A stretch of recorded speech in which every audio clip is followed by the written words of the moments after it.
Sao chỉ gió tiết gió kề luôn yêu ở đâu cứ lúc cứ mùa tư thì yêu ý gió kề mò trong những lúc kia sao nhỏ cứ lụp lờ qua trôi cứ chỉ xa lũ lên từ vì cuốn trái cha đôi trong lì cũ vì chỉ xa nhỏ chờ nụ lì ya ta yêu cuốn dấu bao tia lưu yêu mơ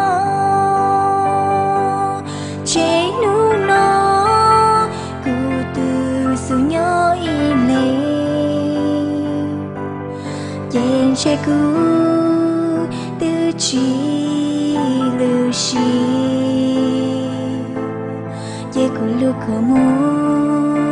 từ chỉ đưa lo chỉ ô cha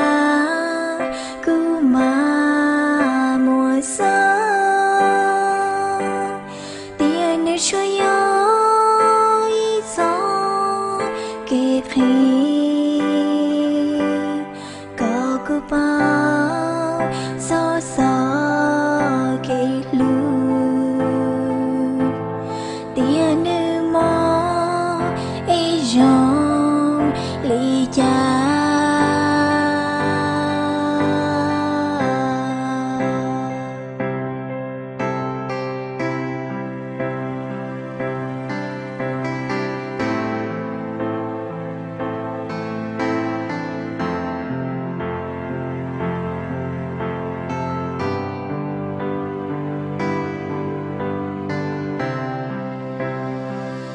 yêu cuốn sao bao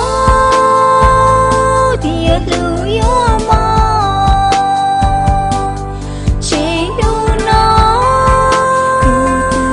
sự nhớ im lên trên che cứ